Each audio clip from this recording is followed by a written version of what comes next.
See how the Bible describes him. He was a morning star. ሰይጣን የሚፈራቸው አምስቱ አይነት ክርስቲያኖች። በእርግጥ ሰይጣን እንደነዚህ አይነት ክርስቲያኖች በዛ አካባቢ እንኳን ካሉ ምን ሊፈጥሩበት እንደሚችሉ ስለሚያውቅ እነዚህ አይነት ክርስቲያኖች አይዳፈራቸውም።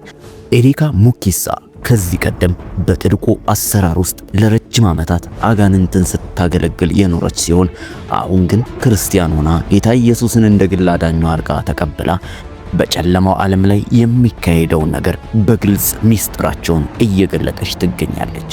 እነዚህ 5 ክርስቲያኖች ውስጥ የመጀመሪያው ማንነቱን የሚያውቅ በክርስቶስ ኢየሱስ ያለውን ስልጣን የሚያውቅ ክርስቲያን ሲሆን ሁለተኛው ደግሞ በምንም አይነት ነገር የማይናወጥ ፈተና ሲመጣ ግራ የማይጋባና ድንግጥ የማይል ክርስቲያን ነው። ሶስተኛው ክርስቲያን የእግዚአብሔርን ቃል በድፍረት የሚያውጅና የሚናገር ያለምንም ማወላዳት ቃሉን ከመስማትና ከማዳመጥ በላይ በእውነትና በእምነት ሆኖ ቃሉን የሚያውጅ ክርስቲያን ነው። በዚህ ቪዲዮ ቀሪዎቹን ሁለቱን ሰይጣንን ግራም ያጋቡ የሚያደናግሩና እነርሱን ሲያይ የሚሸሻቸውን አይነት ክርስቲያኖች እነግራችኋለሁ። ትልቁ ጥያቄ ግን እናንተ ከየትኛው አይነት ናችሁ? ሰይጣን ሲመለከታቸው ምንም አይነት ችግር የማይፈጥሩበት ግራ የተጋቡና ቸልተኞች ናችሁ ወይንስ በጨለማው መንግስት ላይ ታላቅን እንቅስቃሴ የምትፈጥሩ ሲኦል ሲያያችሁ የሚንቀጠቀጥላችሁ አይነት ክርስቲያኖች ናችሁ? በዚህ ቪዲዮ መጨረሻ መልሱን ታገኛላችሁ። እኛስ እንዴት ሰይጣን የሚፈራቸው ክርስቲያኖች መሆን እንዳለብን አንዳችን ሚስጥር እንነግራችኋለን።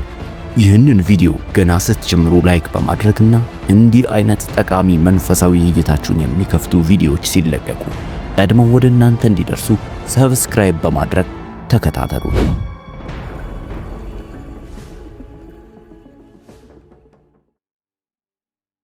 ኤሪካ ስለ ጨለማው ዓለም ከተናገረችው ሚስጥራት እንጀምራለን።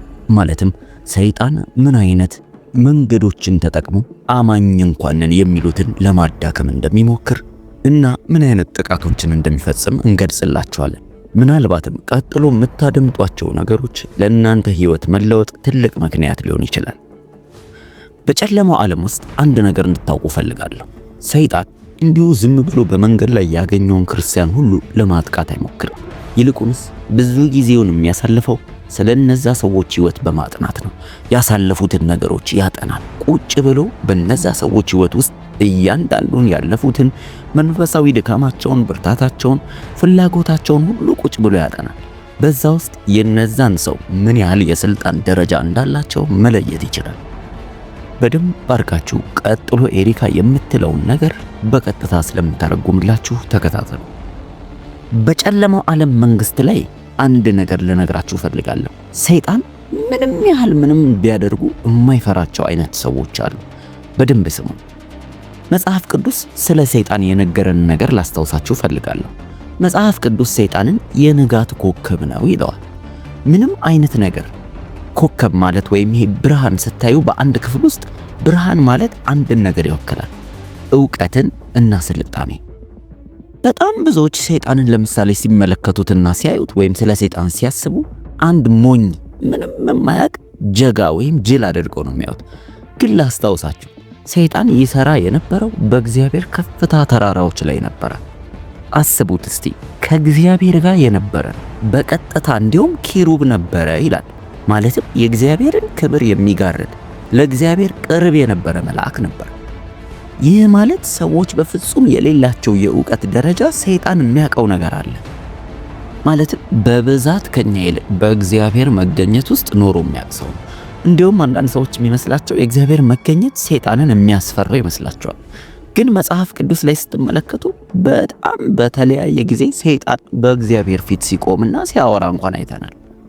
ምንም እንኳን እግዚአብሔር በዚህ ምድር ላይ በሚካሄዱ ነገሮች በሁሉም ነገር ላይ ዋና ተቆጣጣሪ ቢሆንም ማለትም እግዚአብሔር እቺን ምድር ባይዛት ኖሮ ኃጢአት እንኳን ሰው እያደረገ ሰይጣን በጣም በቀላል ማጥፋት ይችል ነበር።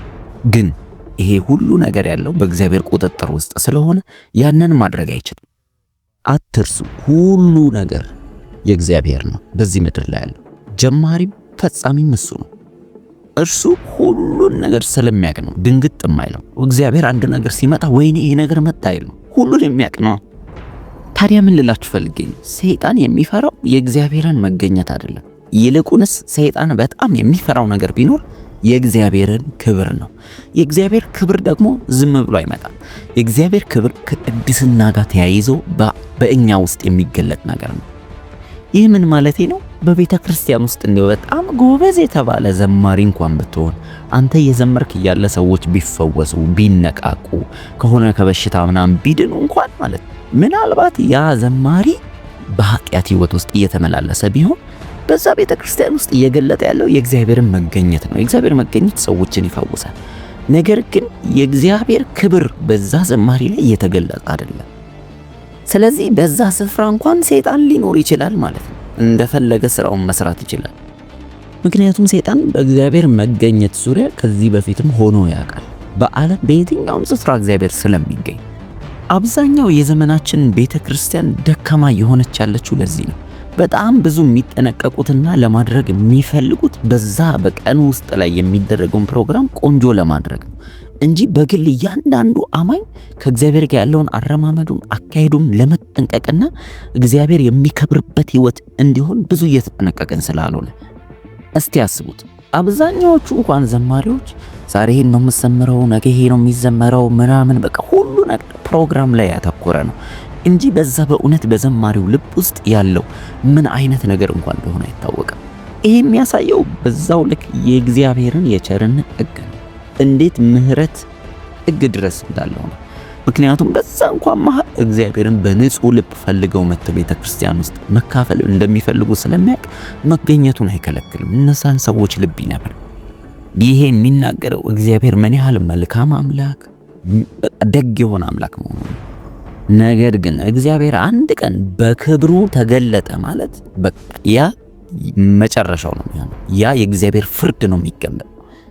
ምን ማለት ነው? ለእያንዳንዱ ለምናደርገው ነገር የምንጠየቅበት ጊዜ ይመጣል ማለት ነው። ያንን ሰይጣን በጣም ነው የሚፈራው። ይህንን ዕውቀት ሰይጣን አለው ማለት ስለ እግዚአብሔር ክብር በጥቂቱም ቢሆን ያውቃል። ነገር ግን በፍጹም በዛ በክብሩ እግዚአብሔርን መገናኘት አይፈልግም። ለምን? የእግዚአብሔር ክብር ማለት በትክክለኛ የሚፈርደው ታላቅ ኃይሉም ያለበት ነው። ሰይጣን አንድ ቀን ይህንን ክብሩን ለመተካከል ስለሞከረ ነው የተፈረደበት፣ ከሰማይ እንጦሮጦስ የተወረወረው። ስለዚህ በክብሩ ጉዳይ ሰይጣን እጅግ በጣም ነው የሚፈራው እግዚአብሔርን ሲያስብ።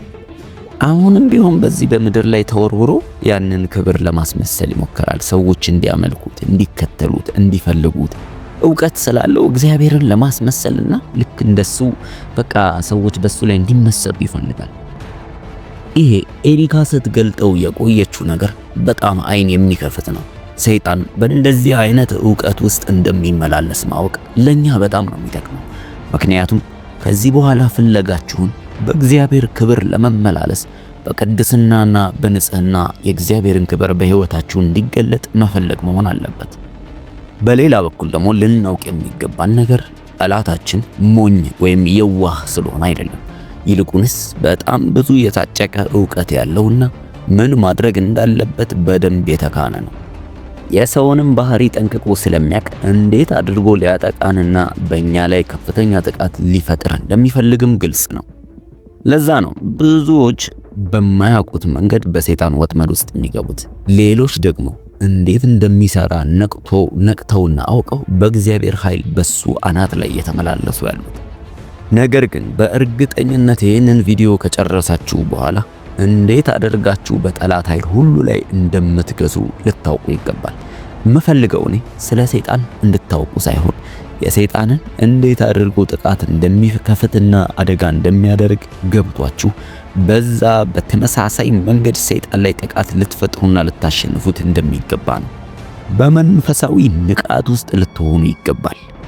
እርግጠኛ ነኝ የሚጠቅማችሁን ነጥቦች እየጻፋችሁ እየያዛችሁ እንደሆነ። ምክንያቱም አሁን የምንገልጣቸው ነገሮች እንቅስቃሴ፣ ድርጊት፣ ውሳኔን ይጠይቃሉ። ብድግ ብላችሁ ሰይጣን እጅግ በጣም ከሚፈራቸው ክርስቲያኖች መካከል አንዱ ልትሆኑ ይገባል። አሁን ወደ አራተኛው ነጥብ እንሂድ።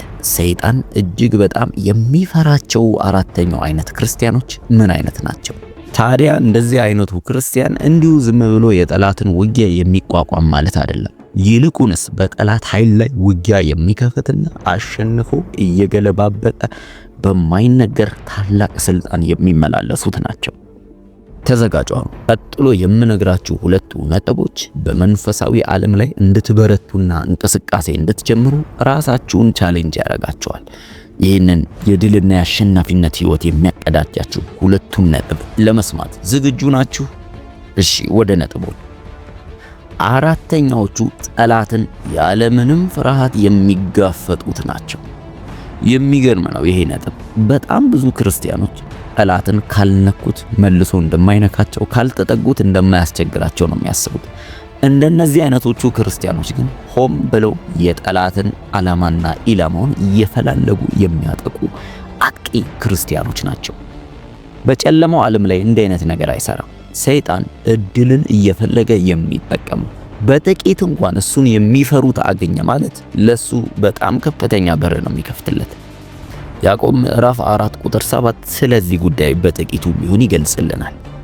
ለራሳችሁ ለእግዚአብሔር አስገዙ ካለ በኋላ ዲያብሎስን ግን ተቃወሙት ከናንተም ይሸሻል ይላል። ተቃወሙት የሚለው ሐሳብ እኛንን ሰይጣንን እንድናጠቃውና እንድንቃወመው የተፈቀደልን፣ የሱ ደግሞ ድርሻ እኛ በመቃወማችን ውስጥ መሸሽ ብቻ ነው። ይህ አስገራሚ እውነታ ነው። እኛ ተቃዋሚዎች ወይም አጥቂዎች፣ እሱ ደግሞ ተጠቂ ወይም ሸሺ መሆኑ። ይሄንን እውነታ የተረዱ ክርስቲያኖች በጣም ጥቂቶች ናቸው። መጽሐፉ ሰይጣንን ችላ በሉት ጥሏችሁ ይሄዳል አይልም። ይልቁንስ ተጋፈጡት፣ ተቃወሙት። እንዲሁም የግሪኩ ቃል ተቃወሙት የሚለው አንተስተሚ ይለዋል። ምን ማለት ነው? ይሄ ግፊት መፍጠር፣ መላፋት፣ ማባረር፣ መጋጨት። ይሄ የሚያሳየው ሁል ጊዜ የሚደረግ ስራ ነው። ማለትም ድንገት የሆነ ቀን ይመጣል። በየዕለቱ ከጨለማው ስራ ጋር ልትገፉት፣ ልትቃወሙት ትችላላችሁ። በመጽሐፍ ቅዱሳችን ላይ እንዲህ አይነት ሰዎችን በጣም ብዙ ጊዜ ተጠቅሰውልናል። ለምሳሌ ትዝ ይላችኋል፣ ትንሹ ዳዊት ያ ትልቅ የተባለው ጎልያድ እስራኤል ላይ ሲያላገጥ ሲመለከት ምንድን ነው ያደረገው? እንደ ሌሎቹ ዝም ብሎ አልተቀመጠም ወይም ተመልክቶት አልሸሸም። ይልቁንስ ሆም ብሎ ሄዶ ነገር ተፋልጎ በሕዝቡ ሁሉ ፊት ሲያዋርደው እናያለን። በአንደኛ ሳሙኤል ምዕራፍ 17 ላይ ታሪኩን ታገኙታላችሁ። ዳዊት እንደ ብላቴናነቱ በፍርሃት አልተቀመጠም። ይልቁንስ በድፍረት እያወጀ ወደሱ ሄደ። ዛሬ እግዚአብሔር ጠላታችንን አሳልፎ ይሰጠናል እያለ። እንዲህ አይነቱ ክርስቲያን በጨለማው ዓለም ላይ በጣም የሚያሰጋና የሚያስፈራ ክርስቲያን ነው። ብዙ ክርስቲያኖች በዚህ ዘመን እንደ ዳዊት አይደሉም። ይልቁንስ በጣም ብዙ ውድቀት፣ ድካም በቤተሰባቸው፣ በዘር ማንዘራቸው፣ በሽታን፣ የሚተላለፍ ነገሮችን እየተመለከቱ ምንም እንዳልተፈጠረ ዝም ብለው መኖር ችለዋል። አብዛኞቹ በመንፈሳዊ ውድቀት፣ በገንዘብ እጦት ውስጥ እየታገሉ እያሉ ዝም ብለው ቁጭ ብለዋል። ማለትም ብድግ ብለው በጸሎት ይህንን ነገር ውጊያ እንደሆነ አውቀው ከመቃወም ይልቅ ያንን ነገር እውነታ እንደሆነ ተቀብለው አብረው መኖር ችለዋል። በቃ ይሄ እንደሌላው የእስራኤል ሕዝብ ማለት ነው። ጎልያድ የሚባል አስፈሪ ነገር መጥቷል። ማንም ሊገጥመው ስለማይችል በቃ እየፈሩ 40 ቀን ሙሉ በየቀኑ እየተሳቀቁ መኖር እንደቀጠሉት ማለት ነው። እንደ ዳዊት አይነቱ ግን ክርስቲያን እንደዚህ አይነት ነገሮችን ችላ ብለው አያልፍም። በአገሩ ጉዳይ ላይ፣ በሕዝቡ ጉዳይ ላይ የመጣውን ነገር ሊጋፈጥ ብድግ አለ። እንደዚህ አይነቱ አማኝ ነው ሊታገስ የማይችል የሰይጣንን ሥራ ለማፍረስ የተዘጋጀ የምንላቸው። ማለትም ከማጉረምረምና ምክንያታዊ ሰበብ ከመፈለግ ይልቅ በጸሎት ጉዳዩን መጋፈጥ የሚችሉ፣ የዘር ማንዘርን እርግማን የሚያፈርሱ፣ በሽታን የሚቃወሙ፣ ክፋትን፣ ድህነትን፣ በአካባቢያቸው እየተሽከረከረ ያለውን የጨለማን ኃይል በሙሉ የሚያፈራርሱ፣ ጠንካራ የተባሉ ነገሮችን፣ ለብዙ ዘመናት ያስቆጠሩ ነገሮችን ሁሉ የሚጥሉ፣ የሚደረማምሱት ናቸው። ኤፌሶን ምዕራፍ 6 ቁጥር 12 ይህንን ነው የሚያስታውሰን። ውጊያችን ወይ መጋደላችን ከደምና ከሥጋ ጋር አይደለም፣ ይልቁንስ በመንፈስ ዓለም ካሉ ስልጣናት፣ ኃይላት፣ ገዢዎች፣ ጌትነት ጋር ነው። እነዚህ ጌትነት፣ ገዢዎች የተባሉ ከፍ ያሉ ለረጅም ዘመን የሚሰሩ ውስብስብ ሥራ የሚሰሩ አለቆች ናቸው። እነዚህ ጋር ነው ውጊያችን። መጋደላችን የሚለው ቃል አንድ ጊዜ የሚደረግ ሳይሆን በየጊዜው የሚደረግ ልፊያ ወይም ደግሞ ትግል ወይም ደግሞ ሁል ጊዜ የሚቀጥል ውጊያ እንደማለት ነው። በመንፈሳዊ ዓለም ላይ አማኞች ሁል ጊዜ ንቁ የሆኑ ወታደሮች እንዲሆኑ ነው የተጠሩት። ድንገት ውጊያ ሲመጣ ብቻ የሚዋጉ አይደለም። ይልቁንስ ብዙዎችን የሚያስመልጡ ወታደሮች፣ ዕለት ዕለት በውጊያ ላይ ያሉ፣ ነፃ እስኪወጡ ነፍሳቶች፣ ትውልዳቸው ነፃ እስኪወጣ እስኪባረክ ድረስ የሚቀጥሉ ማለት ነው። ስለዚህ እንደ አይነቶቹ ክርስቲያኖች ጦራቸውን በሰይጣን ላይ ከመጠቀም ምንም የማያወላውሉ ናቸው። አምስተኛውና የመጨረሻው የጸሎት ሕይወት ያላቸው ክርስቲያኖች። አዎ እነዚህን ሰይጣን እጅግ በጣም ነው የሚፈራቸው። በጣም በሚገርም ሁኔታ በመንፈሳዊ ዓለም ውስጥ በእግዚአብሔር መንግሥት ውስጥ እንደ ጸሎት የሚያስፈራ ነገር የለም። በጨለማው መንግሥት ውስጥ እንደ ጸሎት ችግር የሚፈጥርባቸው ከባድ ነገር የለም።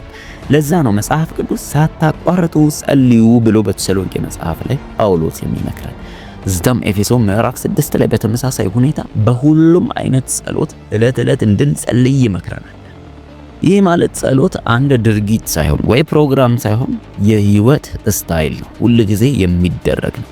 ስለዚህ የሚጸልይ አማኝ፣ ጸሎት ስታይል ያለው አማኝ እጅግ በጣም በመንፈሳዊ ዓለም ላይ ትልቅ አቅም ያለው የሚባል ነው።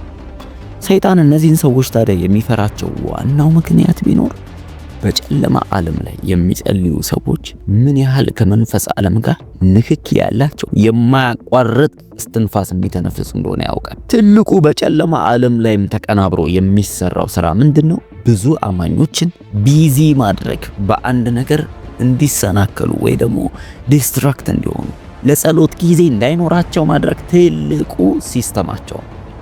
ምክንያቱም ያውቃላ አማኞች ጸሎት ካቆሙ ደካማ እንደሚሆኑ፣ በመንፈሳዊ ዓለም ለመጠቃት ዝግጁ እንደሚሆኑ ያውቃል።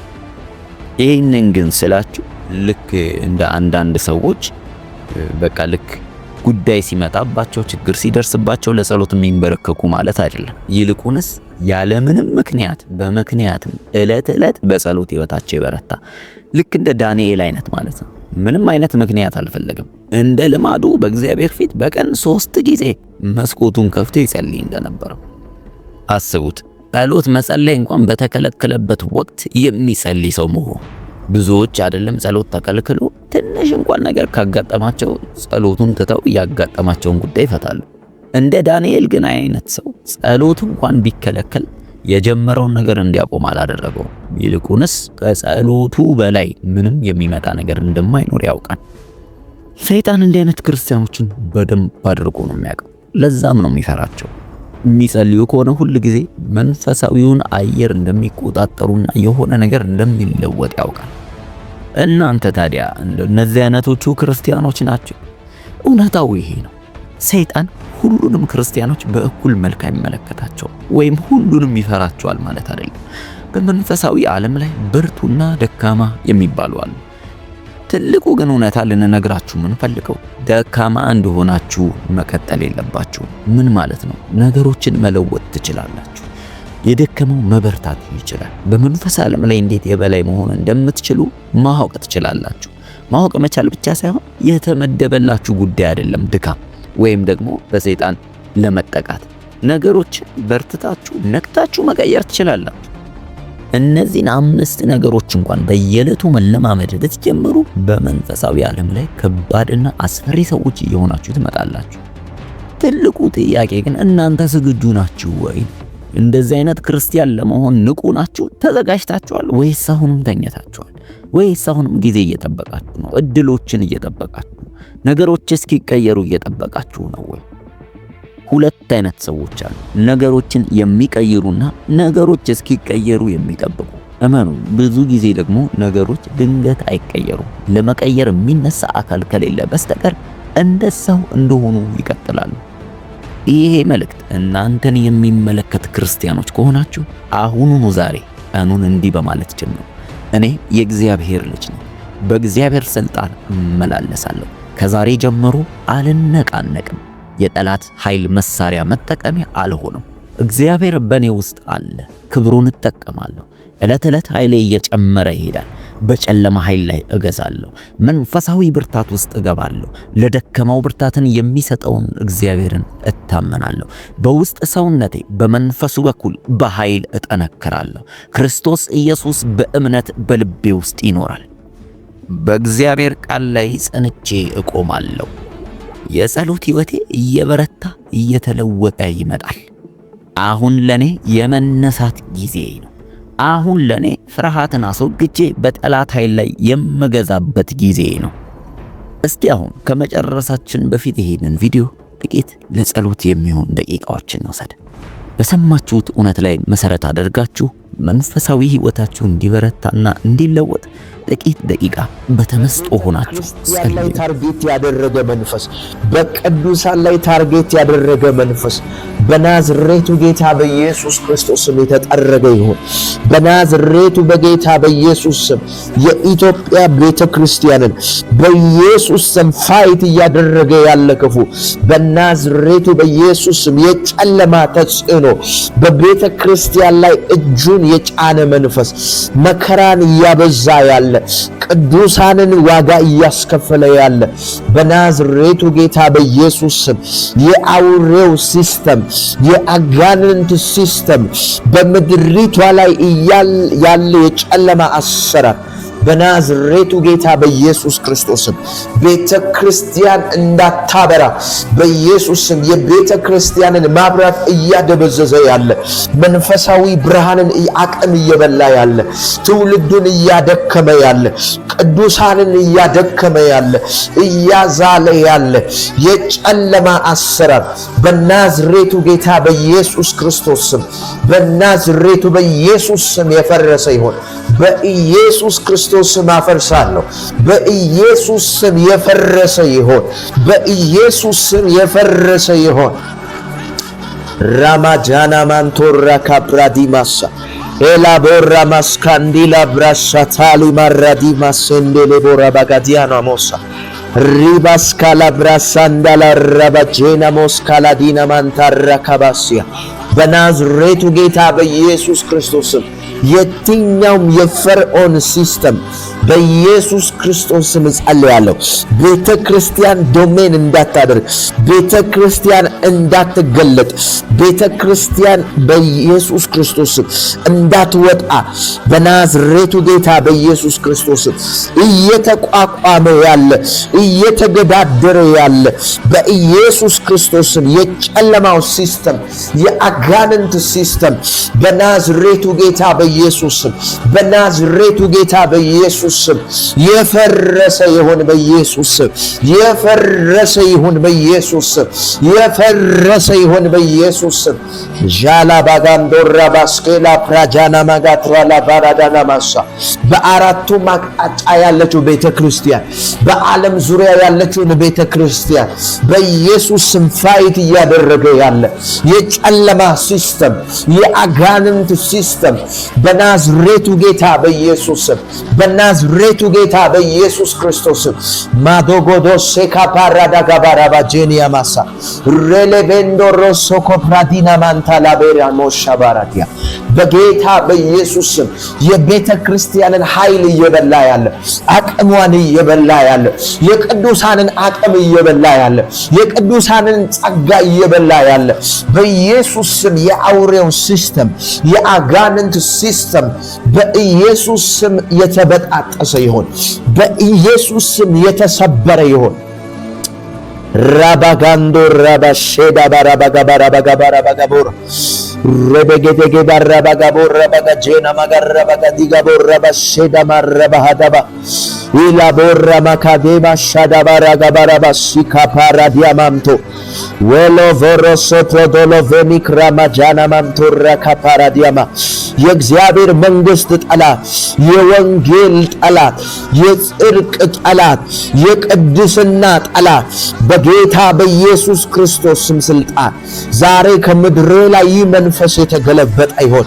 በኢየሱስ ስም ክርስቶስን የሚሸፍን ወንጌልን የሚሸፍን ማድራሊ ጋስታንዳላ ብራካቶሎ ሮዶቦጄኒያ ማሳንዳ ኢላ ባራ ባጋዲያ ማስ እቺን ምድር ባዶ ሊያደርጋት እቺን ምድር በኢየሱስ በኢየሱስ ክርስቶስ ሊያጠፋ የተዘጋጀ ትውልዱን ሊውጥ የተዘጋጀ በጌታ በኢየሱስ የትውልዱን ጉልበት የትውልዱን ቅድስና እየበላ ያለ በናዝሬቱ ጌታ በኢየሱስ በሶሻል ሚዲያ በተለያየ መንገድ የብዙ ቅዱሳንን ጉልበት እየበላ ያለ የብዙ ቅዱሳንን መሰዊያ እያፈረሰ ያለ በናዝሬቱ ጌታ በኢየሱስ ክርስቶስ የአውሬው ሲስተም በሶሻል ሚዲያ የሚጠቀም በናዝሬቱ ጌታ በኢየሱስ የትውልዱን አይምሮ የያዘ የልጆችን አይምሮ የያዘ የቅዱሳንን ልጆች የያዘ የቅዱሳንን ትዳር የያዘ የቅዱሳንን በረከት የያዘ በኢየሱስ ስም የአጋንንት አሰራር በኢየሱስ ስም በዚች ምድር ላይ ያለ ረቂቅ የሆነ የአጋንንት አሰራር ረቂቅ የሆነ የመናፍስት አሰራር ቅዱሳንን ፋይት ያደረገ ቤተክርስቲያንን ፋይት ያደረገ ቤተክርስቲያን ዶሜን እንዳታደርግ ያደረገ ቤተክርስቲያን በኃይል እንዳትገለጥ ያደረገ አቅሟን እየበላ ያለ በናዝሬቱ ጌታ በኢየሱስ ክርስቶስ የትኛውም ሲስተም ጃባጋዶሳ ካፓራዲያማ ሄላ ባባባረካ ጄና ማሃዲጋ ባራባጋፎራ ባሲያ ኢላ ቤና ማካቶራ ባጋጂና ማሲክራ ማጄሊያ ማሳንዳ በናዝሬቱ ጌታ በኢየሱስ ክርስቶስ እግዚአብሔር ሆይ ዛሬ በስም ስልጣን ከምድር ላይ ይህ ዳጎን የተገለበጠ ይሆን ምድሪቷ ላይ ያለ በጌታ በኢየሱስ ክርስቶስ የወንጌል ተቃዋሚ መንፈስ የጽድቅ ተቃዋሚ መንፈስ የቅድስና ተቃዋሚ መንፈስ በናዝሬቱ ጌታ በኢየሱስ በናዝሬቱ ጌታ በኢየሱስ ክርስቶስ በኢየሱስ ስም የተመታ ይሁን በኢየሱስ ስም የተመታ ይሁን በኢየሱስ ስም የተመታ ይሁን በኢየሱስ ስም የተመታ ይሁን ማዳጋዶሴ ካፓራዳ ባራዲያና ማሳ ቋንቋን የሚደበላልቅ መንፈስ ቤተክርስቲያን ውስጥ የገባ ዘረኝነት ቤተክርስቲያን ውስጥ የገባ ውሸት ቤተክርስቲያን ውስጥ የገባ አርቲፊሻል ነገር በናዝሬቱ ጌታ በኢየሱስ ዛሬ የተነቀለ ይሆን ከቤተክርስቲያን ዙሪያ የተነቀለ ይሆን ከቤተክርስቲያን ዙሪያ የተጠረገ ይሆን ክፉ የዘራው ይነቀል እንክርዳዱ የተነቀለ ይሆን በኢየሱስ ስም ወሬ የተነቀለ ይሆን ሐሜት ከቤተ ክርስቲያን ላይ ከኢትዮጵያ ቤተ ክርስቲያን ላይ በናዝሬቱ ጌታ በኢየሱስ ስም ዘረኝነት ከኢትዮጵያ ቤተ ክርስቲያን ላይ ክፉ የዘራው በጌታ በኢየሱስ ስም